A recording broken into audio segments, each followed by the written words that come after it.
The glow of 6 monitors painted my face in shades of electric blue. 2:47 a.m. on a Tuesday, and I was exactly where I always was. Hunched over my keyboard in the data center, tracking network anomalies like a digital bloodhound. This one was weird, though. Hospital systems across Seattle were hemorrhaging bandwidth. Not the usual DDoS crap or ransomware signatures. This was different. Panicked, like someone was trying to scrub something from every server simultaneously. "What are you hiding?" I muttered, fingers flying across the keyboard. My phone buzzed. A text from Ray. "Bro, you seeing this crazy shit on the news?" I glanced at the TV mounted in the corner. Local news, muted. Headline, severe flu outbreak.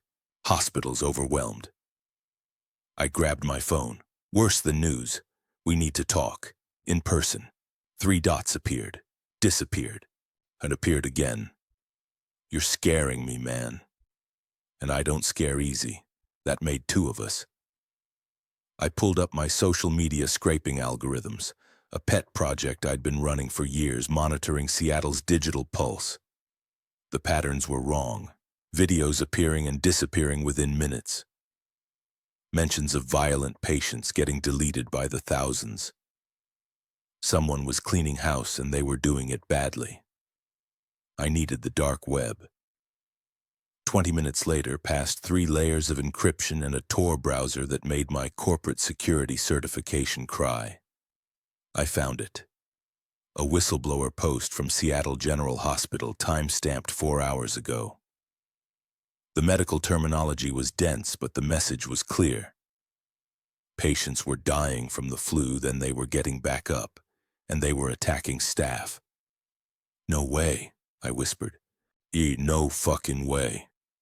But my gut, the same paranoid gut that had me keeping 3 months of supplies in my apartment and a go bag by the door, said otherwise.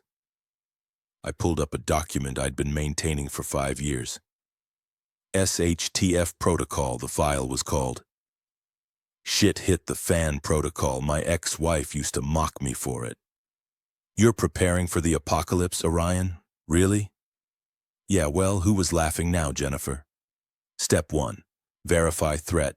Step 2. Secure location. Step 3. Gather supplies. The warehouse. I'd almost forgotten about the warehouse. I grabbed my phone and texted Ray. "Remember that warehouse I told you about? The creepy server tomb you're always going on about?" "Yeah. Meet me there tomorrow. 10 a.m. Don't tell anyone." "Dude, what's going on?"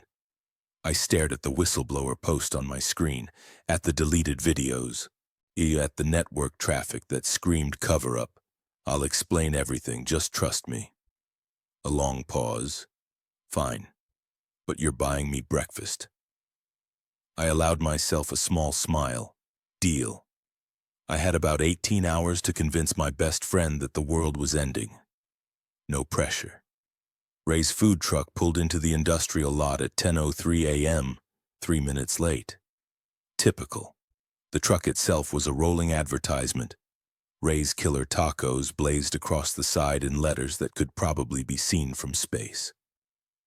I stood in front of the nondescript concrete building, hands in my jacket pockets, trying not to look like a paranoid IT guy who'd slept 3 hours in the past 48. "Okay, I'm here," Ray called out, hopping down from the driver's seat with surprising agility for a guy pushing 280. And I brought sustenance because someone promised breakfast, and I quote, "Trust me." "Thanks," I said, catching the burrito he tossed me. "So?" Ray looked around the empty parking lot, the industrial wasteland of Sodo stretching in every direction. "You gonna tell me why we're meeting at the location where serial killers dump bodies, or are we doing the whole dramatic reveal thing?"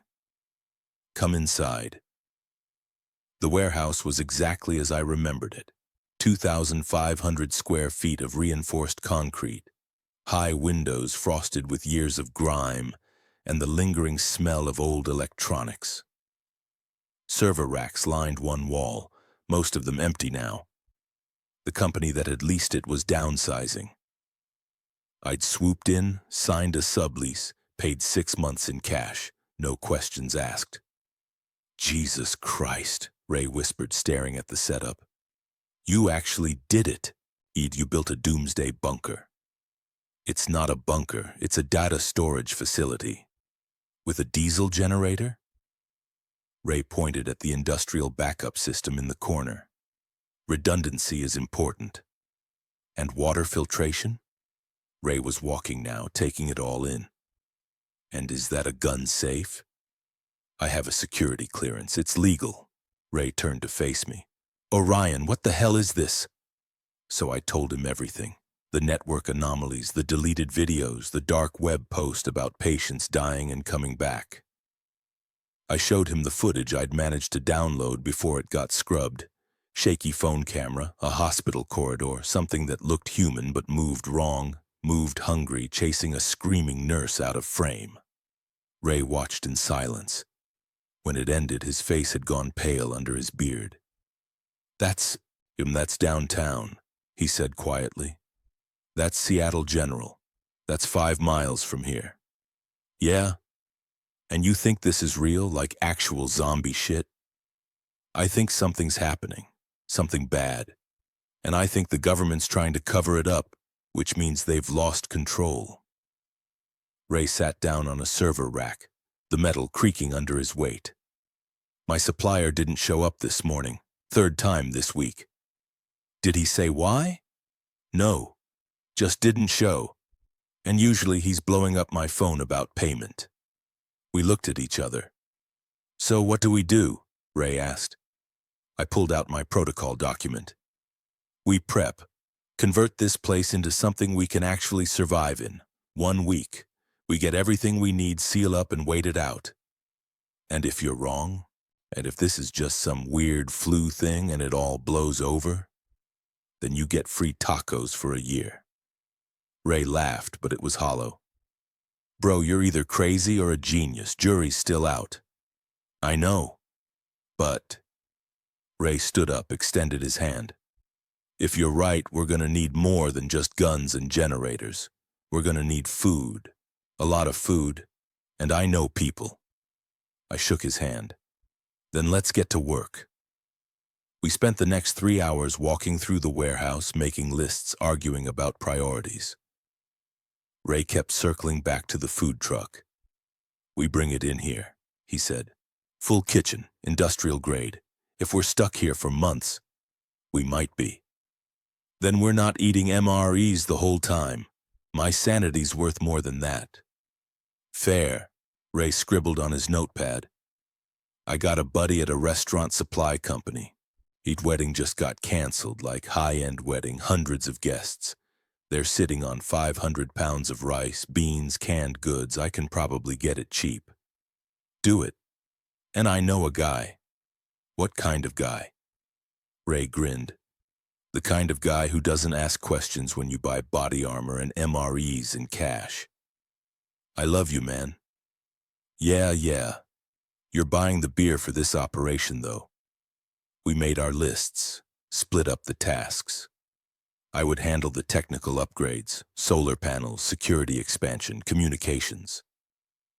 Ray would handle food, water, his mysterious connections. 1 week, 7 days to build a fortress or prove me wrong. Ray paused at the door. You really think this is happening?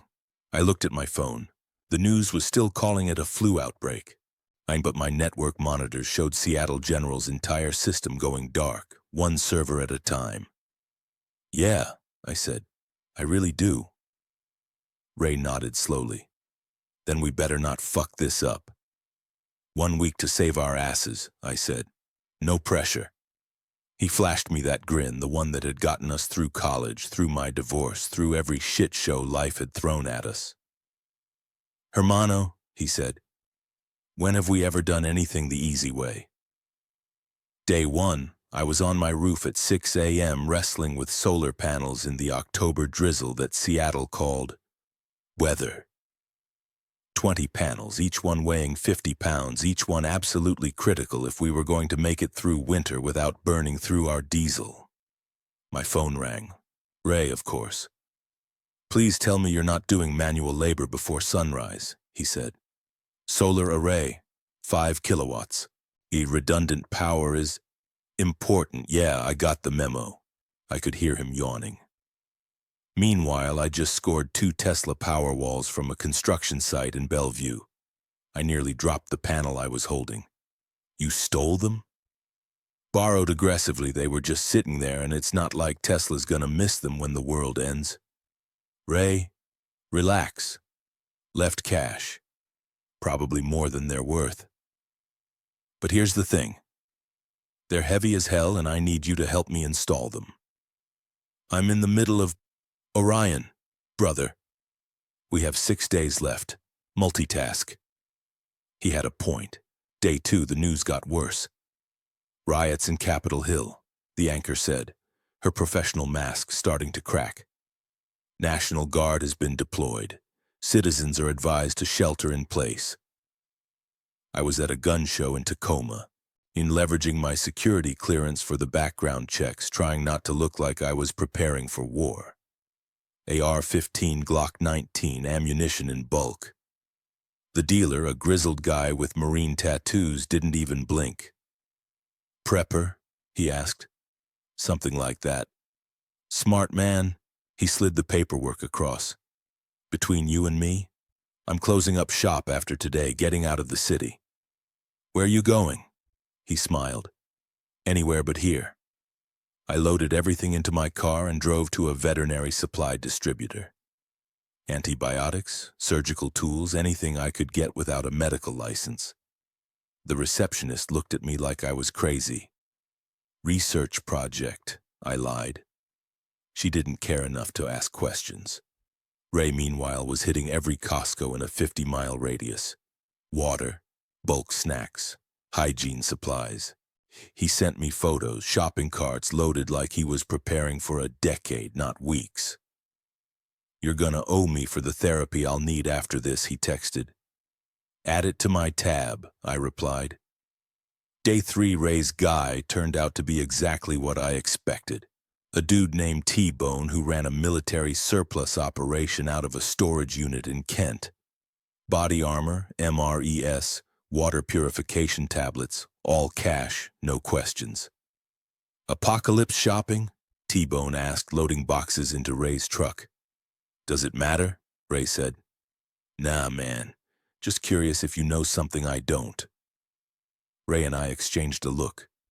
Turn on the news, I said. You'll figure it out. Day 4, I was installing HEPA filters and a positive pressure system in the warehouse ventilation when my ex-wife called. Jennifer. I stared at her name on my phone screen for 3 rings before answering. Orion, she said, and her voice was shaking. I need help. My stomach dropped. What's wrong? It's everywhere. The news is lying, but I've seen... God, Orion, I've seen things. People attacking each other. My neighbor tried to... She choked on the words. Chad thinks we should try to get to his parents' place in Montana. Chad, the CrossFit instructor she'd left me for. That's a bad idea, I said. Roads are going to be chaos. You need to shelter in place, somewhere defensible. We don't have anywhere like that. Orion, please, can we come to you? Ray was watching me from across the warehouse. He knew who I was talking to. Part of me wanted to say yes. The part that remembered 5 years of marriage, that still had her coffee mug in the back of my cabinet. But the other part, the paranoid, analytical part, did the math. Jennifer plus Chad meant 2 more mouths to feed, 2 more unknowns, 2 more chances for infection. I can't, I said. What? I'm sorry, Jennifer, I can't take that risk. Risk? Orion, we were married. You left me. You left me for him, and now you want my help? So that's it? You're just going to let us die? Ray had walked away, giving me privacy. I watched him organizing food supplies, his movements careful, methodical. Find somewhere safe, I said. Board up windows, get supplies, but I can't. I'm sorry. I hung up before she could respond. Ray came back over, handed me a beer. Dude, that was cold. She made her choice. Still, she left me, Ray, and bringing her means bringing her new boyfriend. Can't risk it. He nodded slowly. Your warehouse, your rules, but for what it's worth? That sucks. Yeah, I said. It really does. Day 5, Ray brought his current girlfriend to the warehouse. I heard the food truck pull up, heard 2 doors slam, and felt my blood pressure spike before they even got inside. Ray, I said, keeping my voice level. What is she doing here? Relax, this is Michelle. Michelle, this is... Are you insane? I grabbed his arm, pulled him aside. Operational security, we don't tell anyone about this place. She's cool, I trust her. I don't, and this is my warehouse. Michelle stood there looking uncomfortable, trying to pretend she wasn't hearing every word. Orion, come on. No, get her out of here now. Ray's face went hard. You know what? Fuck this and fuck you. He left with Michelle, didn't come back that night. I spent the evening alone, triple-checking surveillance systems, telling myself I'd done the right thing. But the warehouse felt empty in a way it hadn't before. Maybe I was too paranoid. Maybe I was pushing away the only people who gave a damn. Or maybe I was the only one taking this seriously enough. Day 6, Ray's last taco delivery was to an office building in Belltown. He told me about it later, his voice quiet. Customer was coughing, he said. Not like normal coughing, like wet. And there was blood. She was sweating, shaking, but she insisted on taking the food. Her eyes, man, they were wrong. What did you do? I got the hell out of there, fast as I could. We both knew what that meant. Day 7. The morning arrived cold and gray, Seattle's trademark October weather wrapping the city in mist. Ray showed up at 6 a.m. alone, and his food truck cap was missing. He had bags under his eyes. She's infected, he said without preamble. Michelle, I saw it last night. The fever, the aggression. She tried to... He shook his head. I barely got out. I didn't say I told you so. Didn't need to. Orion, he said. You were right. About everything. We stood there in the parking lot as the city woke up around us. Sirens in the distance, smoke rising from Capitol Hill. Then we seal up, I said. Today, no one else comes in. Ray nodded. Agreed. Just you and me, hermano. Ride or die. We clasped hands, and I understood what this meant. This might be the last time we trusted anyone outside these concrete walls. Let's finish this, I said. We spent the day welding steel reinforcements over the loading dock door, setting up the last of the surveillance equipment, running final system checks. By sunset, we were ready. Solar panels online, battery banks charged, water filtration active, food supplies 8 to 10 months for 2 people, weapons secured, defenses maxed out. You know what we forgot? Ray said as we were doing the final walkthrough. What? Entertainment. I'm not spending the apocalypse bored. We made one last run, grabbed books from a closing bookstore, board games from Target, and Ray insisted on his entire vinyl collection. In case we actually survive this, I said, loading the last box. When? Ray corrected. When we survive this, hermano. The sun was setting when we pulled the food truck into the warehouse for the last time. I hit the button and the loading dock door rolled down with a finality that made my chest tight. We were sealed in. Ray was already at the stove, cooking. If we're gonna do this, he said, we're gonna do it right. Proper meal. None of that MRE bullshit yet. I activated all our systems. Power humming, cameras live, motion sensors armed. The warehouse transformed from empty concrete to our fortress, our tomb, our last stand. How long you think we gotta stay in here? Ray asked, plating food. I pulled up the news on my laptop. The government was losing control. The word zombie was finally being used, though they were calling it aggressive outbreak. Evacuation orders. Martial law. As long as it takes, I said. We ate in silence, watching 12 camera feeds showing the industrial district around us. Empty. Quiet. For now. Then, at 11:47 p.m., a motion sensor triggered. Someone was at our door. The pounding started at midnight. Please, the voice was male, desperate, echoing through our external microphones. Please, they're everywhere, let me in. I was already at the monitors, pulling up thermal imaging. Ray stood behind me, his hand on my shoulder. Single contact, I said. Male, approximately 40. Temperature reading. I zoomed in on the thermal signature. 102, I finished quietly. Ray grabbed a walkie-talkie. We gotta help him. We don't know if he's infected, I said, my voice flat. Protocol says no. Fuck protocol. Ray was already moving toward the door controls. That's a human being. I keyed my walkie. Ray, stop. Look at the thermal. So he has a fever, so what? Maybe it's just regular flu. You know it's not. We stood there, the man's voice getting weaker outside while Ray and I had our standoff through handheld radios like idiots standing 50 feet apart. We can't just let him die, Ray said. We'll die too if we open that door. The man outside was crying now. Please, I have a daughter. Ray grabbed the intercom. Where is she? Your daughter? A long pause, then, dead. They're all dead, just don't let me die alone. Ray looked at me across the warehouse. I saw the question in his eyes, the same question I was asking myself. When did survival mean losing our humanity? Orion, Ray said quietly. We have to do something.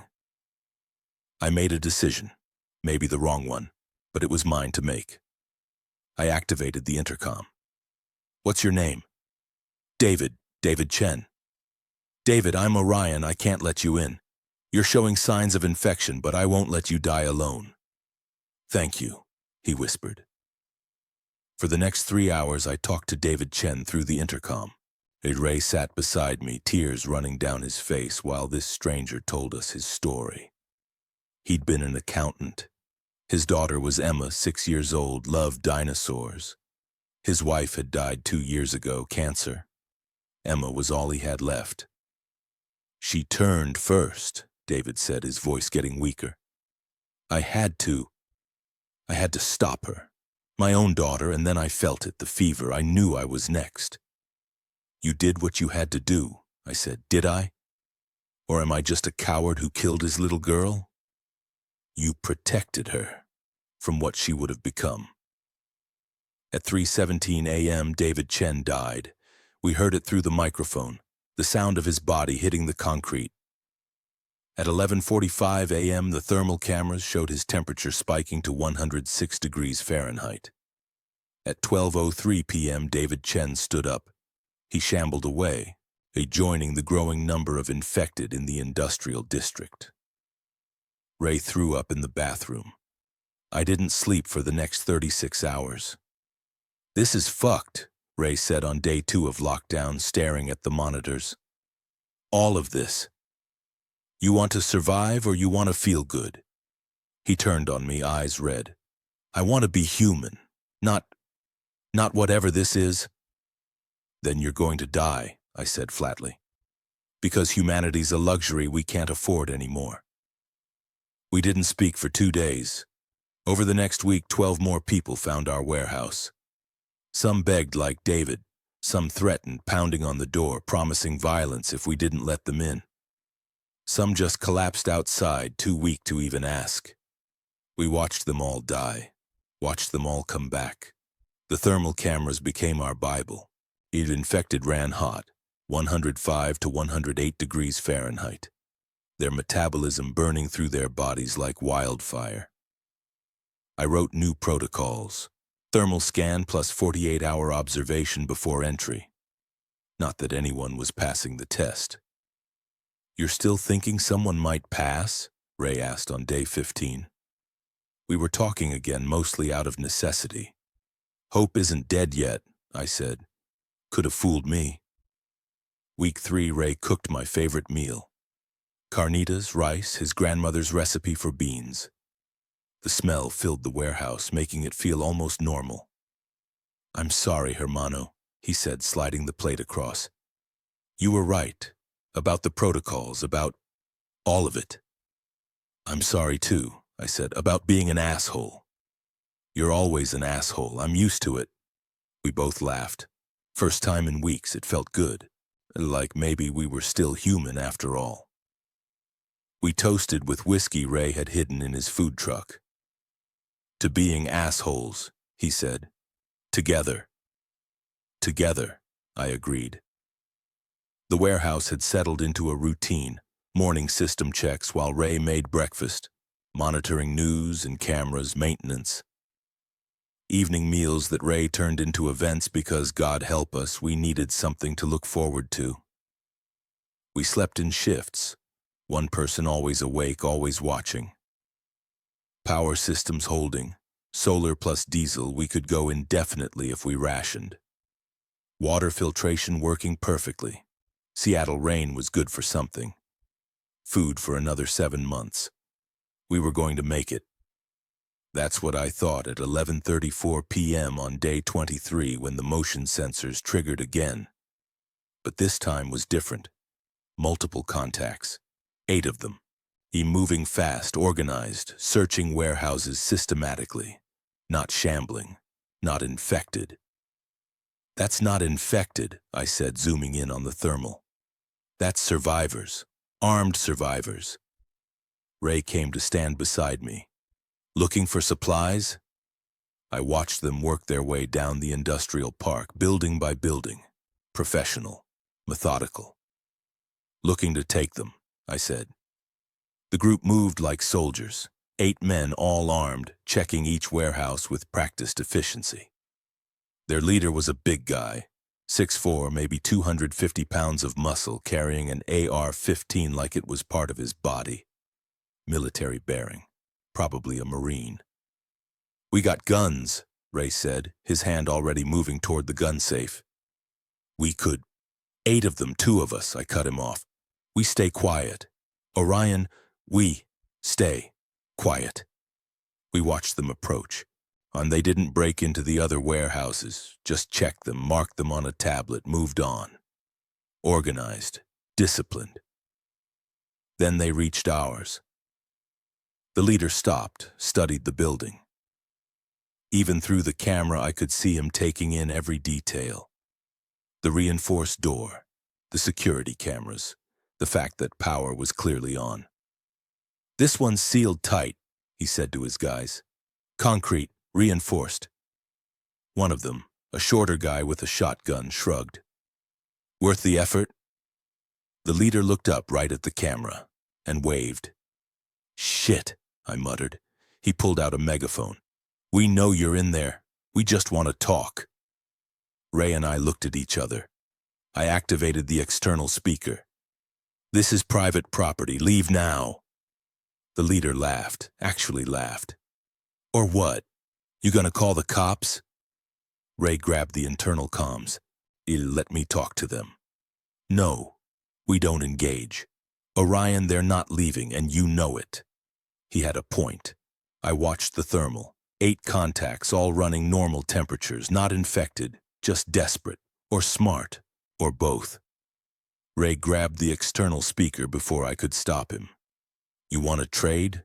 We got food, you got what?" I hissed into the comms. "What are you doing?" But the leader was interested. I could see it in his body language. "What kind of food?" he called back. "MRES, canned goods, rice, good stuff." "What do you want?" "Information," Ray said. "What's happening out there? Government, military?" The leader paused. Then, surprisingly, he lowered his weapon. "Military's gone. Pulled out 3 days ago. Government evacuated to bunkers in the Cascades. We're on our own." "Bullshit," Ray said. "You can believe what you want." The leader shrugged. "We'll trade. 3 MREs for intel on safe routes out of the city." I grabbed the comms. "Ray, this is insane."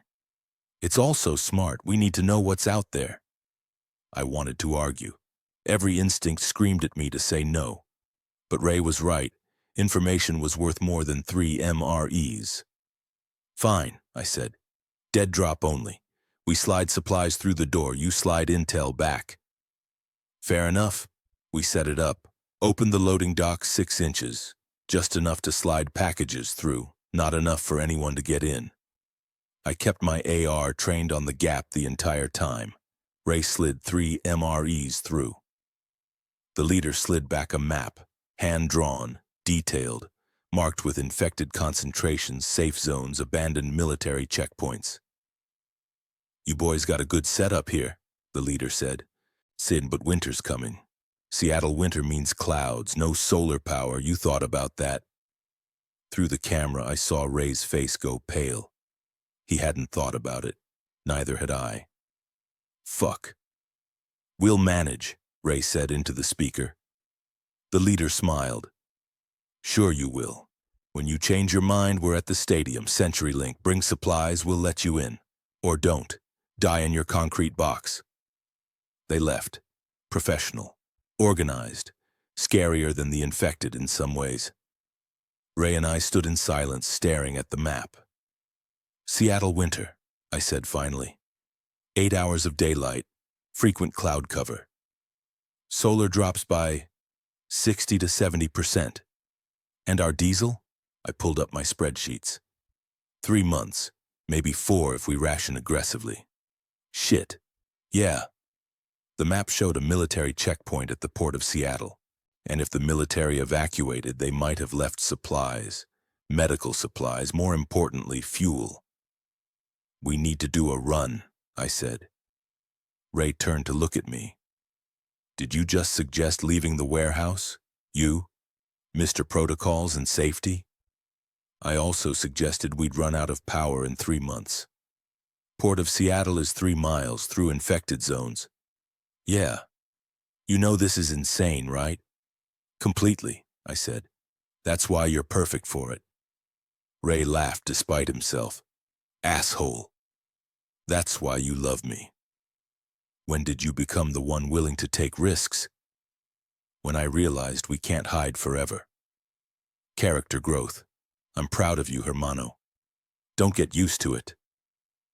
We spent the next day planning, studying the map the raiders had given us, plotting routes, checking weapons, in prepping the food truck. It was our only vehicle and it was going to have to carry us through hell. Night before the run, Ray was quiet. We were eating MREs, saving his cooking skills for when we got back. If we got back.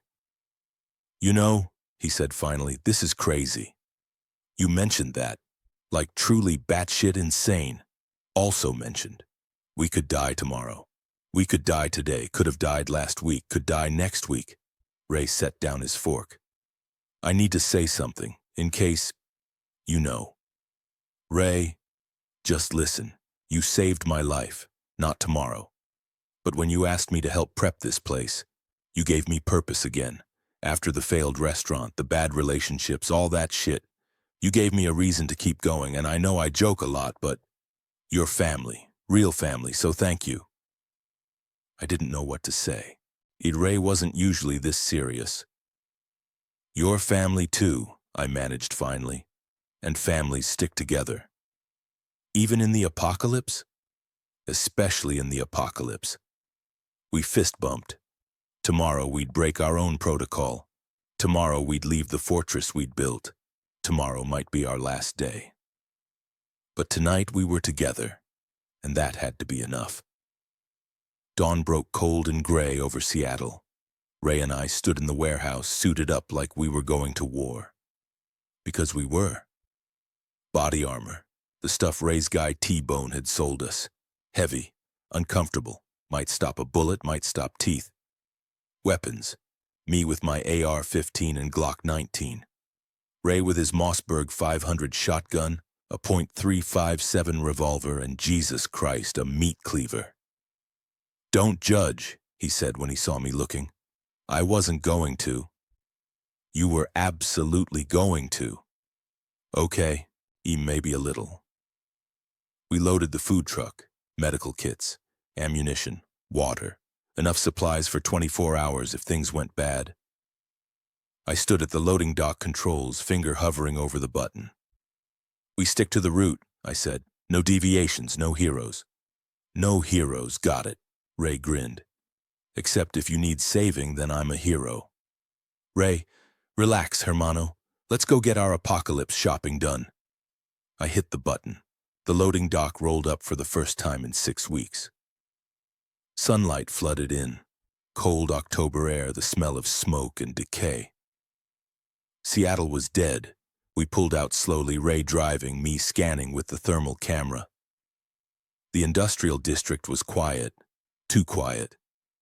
Where are they? Ray whispered. I checked the thermal. Clustered in buildings. They're seeking shelter. Shade. Eat warmth. So we're good. For now. The food truck engine was loud in the silence. Every noise felt like a beacon calling the infected to us. 2 blocks from the warehouse, we saw our first one. Female, middle-aged, stage 2 degradation. Her movements jerky, uncoordinated. She was standing in the middle of the street, swaying. Ray's hand went to the shotgun. Wait, I said. She's alone. Might not notice us if we're quiet. We coasted the truck forward, barely above idle. The woman's head snapped toward us. Fuck, I breathed. She screamed. It wasn't human. It was rage and hunger and death all compressed into one sound that made my spine freeze. And then they came. From every building, every doorway, every shadow infected poured into the street like a wave. Drive! I yelled. Ray floored it. The food truck lurched forward, the engine roaring. I was shooting out the passenger window, trying to hit the ones getting close. This is not the plan, Ray shouted, swerving around abandoned cars. There was no plan for this many. 20 infected. 30. More coming. All of them drawn by the noise, the movement, the smell of living meat. Ahead, roadblock. Pileup of cars from the evacuation. Left! I screamed. Go left! I know left. Ray yanked the wheel, the food truck tilting dangerously as we made the turn. GPS was dead. No cell service. I was navigating by paper map, trying to figure out where the hell we were, and then something fast appeared on thermal. Not shambling, sprinting. Ray, I said quietly. Faster, zombie. What? It came around the corner ahead of us. Infected but wrong, changed. Its limbs were elongated. Its muscles grotesquely hypertrophied. It moved like a predator. What the fuck is that? Ray screamed. Faster, zombie! It jumped. Actually jumped. Onto the hood of the truck. Ray swerved, trying to shake it. The mutant clung on with fingers that had fused into claws. It punched through the roof, arm reaching down toward me. I shot it point blank. Once, twice, 3 times. It fell off. We didn't stop to confirm the kill. Port of Seattle finally appeared ahead. Military checkpoint, just like the map showed. Humvees abandoned, concrete barriers, and beyond. A warehouse with the loading dock open, supplies visible inside. Too easy, I said. Maybe we got lucky, Ray offered. We're never lucky. We approached carefully. Ray parked the truck, engine running, ready to bail if needed. Inside the warehouse, jackpot. On medical supplies, MRS, and fuel drums. Actual diesel fuel. Holy shit, Ray breathed. We did it. We started loading, working fast, every second counted. Then I heard it. From the back of the warehouse, not shuffling, not moaning, clicking, growing. Something else. I grabbed Ray's arm. Run! What? Now! 3 shapes emerged from the shadows. Mutants, but not like the one on the truck. These were worse. One had extra arms growing from its torso. One had an enlarged skull, brain matter visible through translucent skin. The third was hunched, spinal mutations protruding through its back.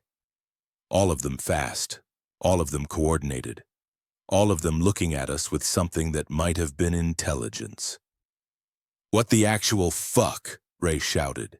We ran. They were on us instantly. Ray was shooting the shotgun, barely slowing them down. I threw supply crates to block their path, buying us seconds. We reached the truck, slammed doors. One of the mutants jumped on the hood, the one with extra arms. It started tearing through metal like paper. Ray shot it through the windshield. I was already driving, smashing through the checkpoint gate. We couldn't go back the way we came. Too many infected. I took the waterfront route. Fewer infected, but more exposed. The mutants were still pursuing. Parkour jumping between buildings, keeping pace. "They're smart!" Ray was reloading frantically. "They're fucking smart!" We passed Seattle Biotech. The campus was damaged, radiation warning signs visible. Containment breach. "The lab leak," I said. "It happened there." "You think that's what made those things?" "Virus plus radiation. Due to accelerated mutation." "Great," Ray said. "Science, love it." We finally lost them, but the truck was damaged, radiator punctured, engine overheating. "We won't make it back," I said, checking the gauges. "How far?" 1 mile, maybe." "On foot?" I looked at him, at my best friend, my brother. "On foot. We found a container yard. Massive shipping containers, high fences, relatively secure. We coasted the truck into an empty container, closed the door. "Congratulations," Ray said. "We're in a metal coffin." Defensible metal coffin. We started repairs. The epoxy would take 6 hours to cure. We were stuck here overnight. As darkness fell, we heard them outside, shuffling, moaning, clicking. I monitored the thermal scanner, dozens of infected and 3 hot signatures. The mutants had followed us. Ray was eating an MRE. "So, this is going well." "Amazingly well. We're gonna die in a shipping container. Probably." "Good talk, hermano." We sat in silence for a while. Then Ray got serious again. "If I don't make it, don't," I said. "Just listen. You saved my life. When you asked me to help with the warehouse, you gave me purpose. After everything, the failed restaurant, the bad relationships, you gave me a reason. I know I joke a lot, but you're family. Real family, so thank you." I looked at him. Really looked. "You're family too, and families stick together. Even in the apocalypse?" "Especially in the apocalypse." At 2 a.m. the scraping started. Something at the container door. Testing it. Methodical. Intelligent. Not infected. Mutant. "It knows we're in here," Ray whispered. "And it's trying to get in." 3 a.m. and the mutant was systematically attacking the container. Testing welds. Probing for weaknesses. Ray and I braced against the door. "How long you think this holds?" Ray asked. "Not long enough." The container had 1 ventilation grate at the top. The mutant found it, started tearing it open. Ray climbed up, shot through the grate, hit the mutant. It fell, screamed. The scream brought every infected in the area, 50+ contacts on thermal, converging on our position. "Oh no," I whispered. "What?" 50+ contacts, all coming here." The horde hit like a tidal wave, pounding, clawing, the container walls starting to buckle under the weight. "We can't stay here," Ray shouted. "Truck's not ready. Epoxy needs 2 more hours." "We don't have 2 hours." I looked at our supplies, the fuel drums we'd loaded. "The diesel," I said. "Yeah?" "We make a distraction, big distraction." Ray understood immediately. "You want to blow up our fuel? Unless you have a better idea?" We rigged a barrel with a road flare, 5-minute timer, opened the container slightly, rolled the barrel out, infected swarmed it immediately, closed the door, waited. 4 minutes, 3 minutes. "What if it doesn't work?" Ray asked. "Plan B." "What's plan B?" "Don't have one." Boom! The explosion lit up the night. Fireball visible through the grate, infected drawn to it like moths. "Now!" I yelled. "Move!" We fired up the truck, engine rough but running. Smashed through the container door. Infected scattered, disoriented. We almost made it.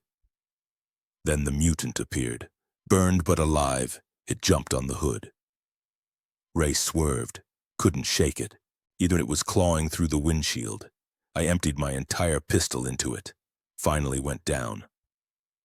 2 blocks later, the engine seized. Radiator patch failed. Fuck, Ray said. We're 1 mile from the warehouse. On foot? On foot. We grabbed essential supplies and ran. Dawn was breaking, infected becoming active. I led the way, following the route I'd memorized. Ray was struggling, weight and endurance catching up. Come on, I urged, I'm trying. Behind us, an infected pack, 20+ stage 1 fast ones. I stopped, provided covering fire. Come on, Ray! He pushed through. I kept shooting. 200 yards to warehouse, 100 yards, infected right behind us. I opened the loading dock remotely. We dove through, door closed, infected slammed into it, safe. We collapsed on the floor, gasping. Never again, Ray said. He agreed. We checked our haul. Medical supplies, check. Some MREs, check. Fuel, lost in the explosion. We lost the diesel, I said, but we're alive. For now. Then I saw it. Ray's arm. Deep scratch. From the mutant. Ray, your arm. He looked. Fuck. When did that happen? Container. When it was clawing through. I thought it just grazed me. I tested the wound with our field kit. Positive for viral markers. How long do I have? Ray asked. I looked at my best friend, my brother. I don't know, I said. This isn't normal infection, it's mutant strain. Ray laughed bitterly. Of course it is. Can't even die normally. I isolated Ray in his food truck, separate from the main warehouse, set up medical monitoring, temperature, heart rate, blood samples. His vitals were wrong, but not like normal infection. Unit temperature, 101 degrees Fahrenheit, not the 105 to 108 degrees of infected. Heart rate, elevated but stable. Cognitive function, normal, so far. I dove into research papers I'd downloaded before the internet died. Virology, mutation mechanics. The mutant strain was different from base virus. Hypothesis. Some hosts might adapt rather than die. Ray might be mutating, not dying. Day 1, fever, aggressive mood swings. Day 2, enhanced hearing and smell, increased appetite. Day 3, muscle pain, bone aching, like he was being rebuilt, but no loss of cognition, no mindless aggression. You should kill me now, Ray said through the intercom. Before I turn. You're not turning, not like them. How do you know? Because you're still you. You're still annoying me. He laughed weakly. Asshole. I documented everything. Blood samples, symptom progression. And if Ray survived this, we'd learn how. If he didn't, someone else might benefit. Why? He asked. What's the point? If you survive, we learn how. If you don't, someone else might. Always the scientist. Someone has to be. Day 5, motion sensor triggered. Someone at the warehouse. Female voice on intercom. Orion Blackwood? I checked thermal. 98.6 degrees Fahrenheit. Normal temperature. Who's asking? My name is Dr. Sarah Reeves. I worked at Seattle Biotech. I know what caused this, and I might know how to stop it. Ray was listening. Let her in. What do we have to lose? Our lives? I'm already dying. You need her information. I made the call.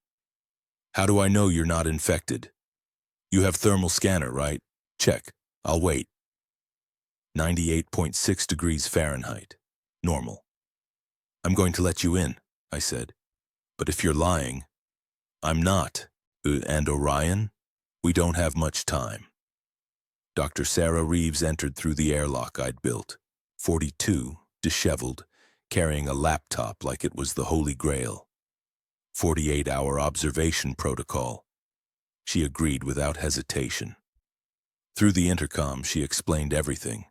Seattle Biotech was developing a norovirus vaccine, used modified virus as vector, accidental radiation leak from nearby research reactor. The virus mutated in irradiated samples. Patient 0 was a researcher. The outbreak spread from there.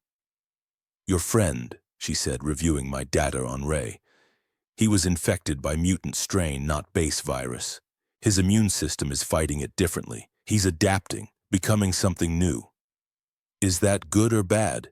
I don't know, this is unprecedented. She had research toward a vaccine, incomplete. I needed equipment from Seattle Biotech, lab samples, fresh mutant tissue. It's suicide, she said. The lab is ground zero. Mutation rate is highest there. Ray's voice came through. Take me with you. Absolutely not, I said. I'm already infected and I'm getting stronger. You need muscle. You're symptomatic, and I can hear infected from 50 yards away now. I'm an asset. Ray's changes by day 5. Temperature stable at 102 degrees. Strength increased. Broke a metal chair during testing. Senses enhanced. Could smell infected. Eyes shifting from brown to amber. Aggression controlled but present. Still cognitively Ray, Dr. Reeves looked at the data. He might be right. His enhanced senses could save us. Or he could turn mid-mission. I won't, Ray said. I promise, I'm still me. I studied him through the camera. I saw the changes, but also saw Ray. Fine, but you follow my orders, no improvising. When do I ever improvise? Constantly. Ray grinned. Yeah, but you love me anyway. 48 hours to prep. After that, Ray's mutation could go either way. Then we go tomorrow, I said. Road trip, Ray said. To a zombie-infested biolab to steal equipment and fight mutants. Still a road trip, Dr. Reeves shook her head. You two are insane. Ray and I together. Probably. We left at dawn. Me, Ray, and Dr. Reeves. 3 people who should have known better, heading into the heart of hell. Ray looked different. His eyes were fully amber now, almost glowing in the dim light. He moved differently too, fluid, predatory. But when he cracked a joke about my tactical fashion sense, I knew he was still in there. 5 miles to Seattle Biotech, Dr. Reeves said, studying the map. Through the densest infected zone in the city. Piece of cake, Ray said. Then quieter. I can hear them. Even from here, it's like static. But I can tell how many, which direction. How many? I asked. Too many. We'd found a delivery van, more stealthy than the food truck. Dr. Reeves had a list. PCR machine, centrifuge, specific reagents, and samples. Fresh mutant tissue. The city was worse than during our last run. Bodies everywhere, buildings burned out. And the infected, they were evolving, adapting. They're grouping up, Ray said as we drove. Packs, like wolves. Since when? Dr. Reeves asked. Since they've been around long enough to learn. Seattle Biotech appeared through the rain. The campus was a war zone. Radiation warning signs everywhere. In buildings with holes punched through them and mutants, so many mutants. Jesus Christ, I breathed. Ground zero, Dr. Reeves said. The highest concentration of radiation mutated infected in the world. And we're driving right into it, Ray finished. We're idiots. Yep, we parked in an underground lot, approached on foot. Ray was on point, his enhanced senses our early warning system. 3 contacts, he whispered. 2nd floor not moving, might be dormant. Might be. I'm new at this, hermano. The lab was exactly as Dr. Reeves remembered, except for the blood, and the bodies, and the things that used to be people now twisted into nightmares. We found the equipment, started loading. That's when Ray stopped. We're not alone, he said. From the shadows, movement, but not infected. These moved with purpose, with intelligence, hybrids, like Ray. But different. There were 5 of them, 3 male, two female, all showing varying degrees of mutation. One had scales, another bone protrusions. A third seemed to phase in and out of visibility, some kind of skin adaptation. The leader stepped forward, female, maybe 30, eyes like mercury. "You're like us," she said to Ray. "I'm nothing like you," Ray shot back. She smiled. "Not yet, but you will be, when you stop fighting it." "We're not here for a support group," I said, raising my weapon. "We're here for supplies." "And samples," the woman said. "You want to cure him, to make him human again." She looked at Ray. "Is that what you want? To go back to being weak, limited?" Ray's hand tightened on his shotgun. "I want to be me. You are you. Just more." "Doctor." Reeves was still loading equipment, working fast. "Orion," she hissed, "we need to go. Now!" But the hybrids weren't letting us leave. They surrounded us, moving with coordinated precision. "You have a choice," the woman said. "Join us. We're building something new, a community. We take care of our own." "Or," Ray asked, "or you leave, but you don't take him." She pointed at Ray. "He's one of us now." I stepped between them and Ray. "He's coming with us." "Touching," the woman said, "but pointless. You can't protect him from what he's becoming." That's when the real infected showed up. Drawn by our voices, a horde poured into the lab, dozens of them, stage 1, fast and aggressive. The hybrids moved instantly, fighting with inhuman speed and strength. Ray joined them. You and I watched my best friend rip through infected like they were paper. Dr. Reeves and I ran for the van, equipment loaded. "Ray!" I shouted. "Let's go!" He was in full mutation mode, stronger, faster, more aggressive. For a second, I thought he wouldn't come back. Then he looked at me. Those amber eyes focused. "Coming, hermano!" He broke away from the hybrids, ran with us. The woman shouted after him, "You can't run from what you are." We made it to the van, drove like hell. In the back, Ray was breathing hard, blood on his hands. Not his blood. "You okay?" I asked. Yeah, I think so." He looked at his hands. "But she wasn't wrong. I felt it. When I was fighting, it felt right, natural." Dr. Reeves was already unpacking equipment. "We have what we need, now we just need time." "How much time?" Ray asked. And she looked at him, really looked at him, at the changes accelerating through his body. "Not much," she said. Back at the warehouse, Dr. Reeves set up her makeshift lab, working around the clock, processing samples, running tests. Ray's mutation was accelerating. Day by day, he was becoming something else. Strength that could bend steel, senses that could detect infected from a mile away, speed that made him blur. But also, aggression, mood swings, moments where he wasn't quite Ray anymore. "I'm losing myself," he said one night. We were alone, just the two of us, like old times. "You're still you." "Am I?" He showed me his arm. The skin was changing, becoming tougher, almost armored. "Every day I look in the mirror and there's less of Ray and more of whatever this is." Dr. Reeves is close to a treatment. "Treatment? You mean cure?" "Yeah," Ray laughed bitterly. "What if I don't want to be cured?" I stared at him. "What?" "Those hybrids. They were free, Orion, powerful. They weren't hiding in a warehouse, terrified of every sound. They were thriving. They were monsters. Were they? Or were they just evolved?" "Ray, I can hear your heartbeat," he said suddenly. "Right now. I can smell the fear on you. I can see in the dark like it's daylight. I'm faster than any human has a right to be. And you want me to give that up? To go back to being weak? To go back to being human? What if human isn't enough anymore?" We stared at each other.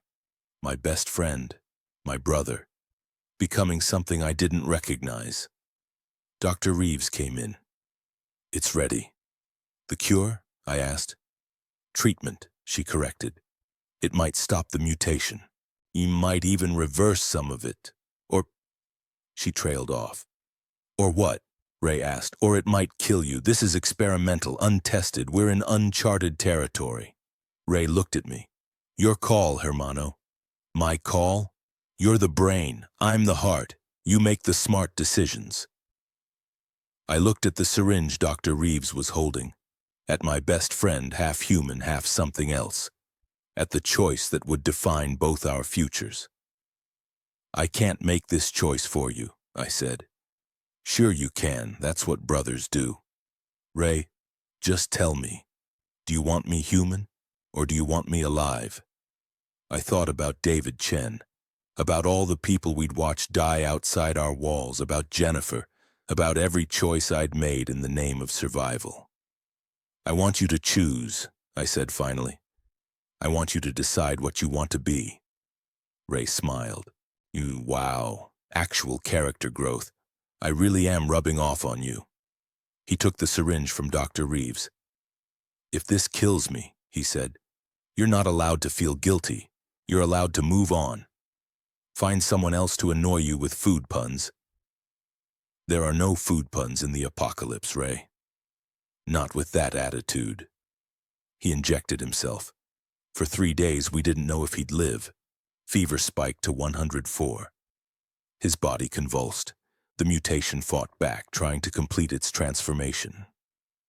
I stayed with him the entire time, monitoring vitals, cooling him down when the fever got too high, talking to him even when he couldn't respond. Day 3, his fever broke. Day 4, he opened his eyes. They were still amber, but they were Ray's eyes. Did it work? He asked, voice hoarse. I ran tests. The mutation had stopped. It reversed partially. He was still enhanced, stronger, faster, sharper senses than human. But he wasn't becoming a full hybrid. You're a bridge, Dr. Reeves said, between human and mutant, stable, conscious, you. Ray looked at his hands. Still tougher than normal, but not armored. Still his hands. So I'm a hybrid with a conscience, he said. Great. Do I get a cape? I laughed. Actual, genuine laughter. You're an idiot. Yeah, but I'm your idiot. Always. That's when the radio crackled to life. Emergency broadcast. Government frequency. Attention all survivors, this is FEMA. Evacuation zones have been established. Military escorts are available. Coordinates. Ray and I looked at each other. After all this. After everything. There was a way out. The FEMA coordinates were 50 miles north. Joint Base Lewis McCord. Safe zone. Supplies. Medical care. Civilization. We could make it, Dr. Reeves said, with Ray's abilities as early warning. What about him? I asked. He's mutated. Will they let him in? The radio had been clear. Thermal screening. Anyone showing signs of infection would be denied entry. Ray's temperature ran at 102 permanently. His eyes were wrong, his strength inhuman. They'll think I'm infected, he said. We could hide it, disguise you. For how long? A day?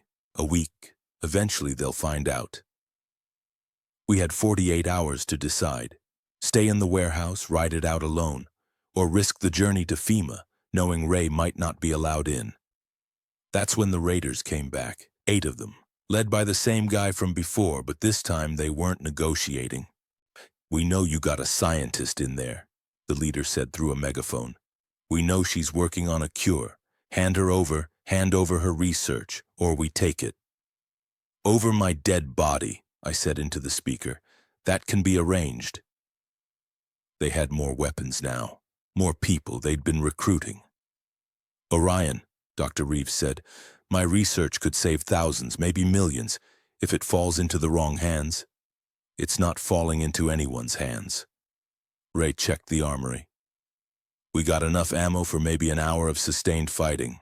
After that, we improvise. The siege started at sunset. They hit us with everything. Small arms fire. One guy had a grenade launcher. They were trying to breach the loading dock. Ray was our ace. His enhanced hearing told us where they were. His speed let him move between firing positions before they could track him. But there were 8 of them and 3 of us. Hour 1, we held them off. Barely.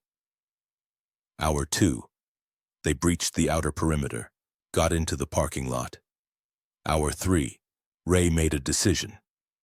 "I'm going out there," he said. "Ray, no.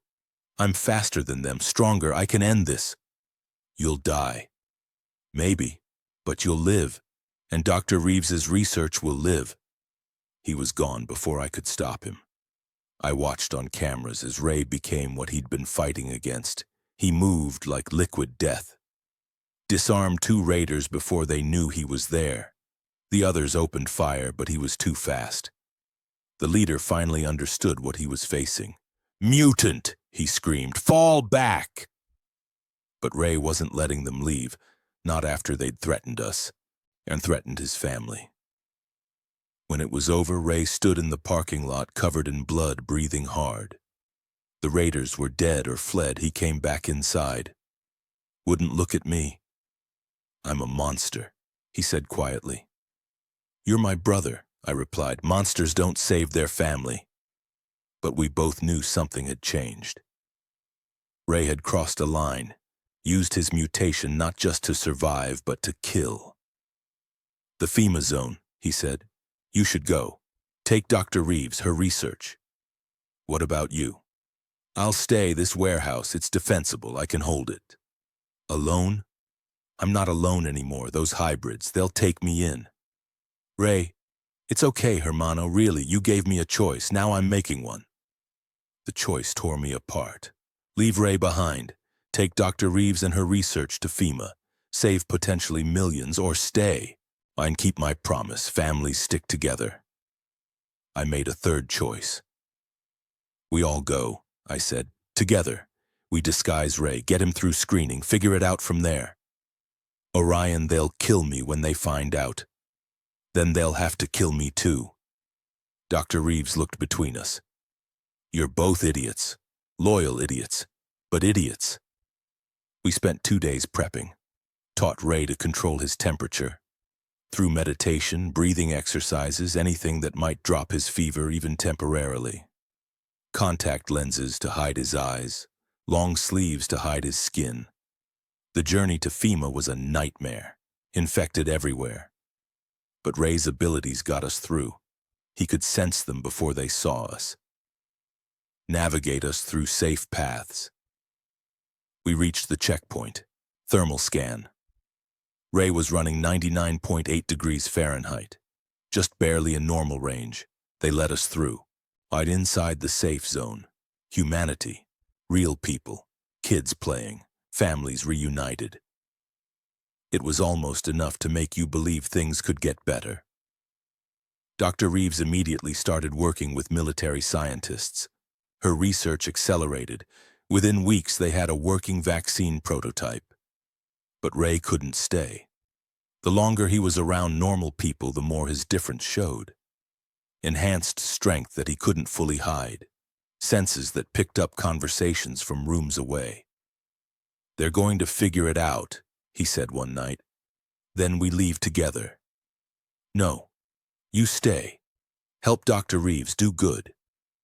"Ray, I'm serious. I'm going back to those hybrids. They're building a community outside the zones for people like me, people who can't fit in anymore. Let me come with you. You belong here, hermano, with the humans. And that's your world." He smiled. "Mine's just a little different now." We said goodbye at the perimeter fence. "This isn't forever," I said. "Just until we figure things out." "Yeah," Ray agreed, "just until." But we both knew the truth. The world had split. Humans in safe zones, hybrids in the wild, and the infected still shambling between. 6 months later, Dr. Reeves's vaccine worked. Not perfectly, it didn't cure the infected, but it prevented new infections. Slowly, humanity was reclaiming the cities. I worked at FEMA headquarters now, security consultant, using all my paranoid protocols to actually help people. Felt good. Weird, but good. And Ray? I got messages sometimes, through encrypted channels. The hybrid community was thriving. They'd established settlements and learned to coexist with remaining infected, even trained some of them like guard dogs. Ray had found his place, and one day, 6 months to the day after we'd split up, I got a message. Hey, hermano, got a new taco truck, serving both zones, human and hybrid. You should come visit. First tacos on me. I smiled. The world had ended, but maybe, just maybe, we were building something better from the ashes. Not human, not hybrid, not infected, just us. Survivors. Together. Epilogue. The meeting was held at neutral territory, the border between FEMA's safe zone and the hybrid settlements. Representatives from both sides negotiating, trading, learning to coexist. And there, in the middle of it all, was Ray's food truck. Ray's Killer Tacos in bright letters. Just like before. Except now his customers were both human and hybrid, on both sides of the new world. I walked up. Ray saw me, broke into a huge grin. Hermano, you look terrible. Office job killing you? Slowly but surely. Well, I got just the thing. He handed me a taco. Perfect, like always. I bit in. Tasted like home. You did good, I said. All this, the community, the bridges you're building. We did good, Ray corrected. You with your vaccine distribution. Me with my whatever the hell this is. We stood there eating tacos, watching both worlds come together. Hey, Orion, Ray said. Yeah? You think we'll ever see a world without infected? Without this division? I looked at the crowd. Humans and hybrids, laughing, sharing food, building trust. Maybe, I said. But even if we don't, we'll make the best of what we got. That's very zen of you. I learned from the best. Ray laughed. Damn right you did. The sun was setting over Seattle, our city, our home. It wasn't the world we'd known, but it was the world we had. And together, human, hybrid, and everything in between, we were going to make it work. To survival, Ray said, raising a taco. To family, I replied. To being assholes together, we said in unison. Some things never change, even in the apocalypse. The end.